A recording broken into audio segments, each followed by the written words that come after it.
নবী সাল্লাল্লাহু আলাইহি ওয়াসাল্লাম বিদায় হজ্জের ভাষণে তিনি ইসলামকে কমপ্লিট করে গেছেন, অর্থাৎ ইসলাম পরিপূর্ণ করে গেছেন।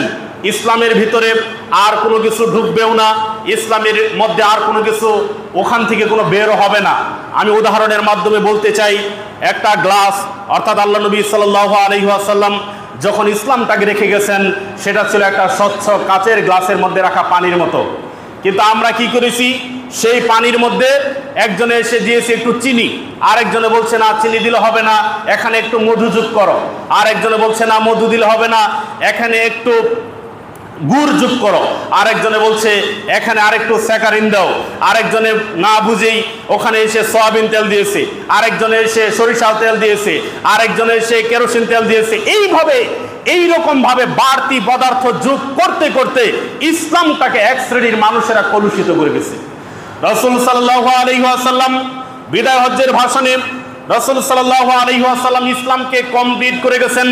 ইসলাম পরিপূর্ণ ছিল, ইসলামের ভিতরে কোনো কিছু প্রবেশ করবে না, ওখান থেকে বেরও করা যাবে না। আল্লাহ রাব্বুল আলামিন কোরআনে আয়াত নাজিল করে দিয়েছেন।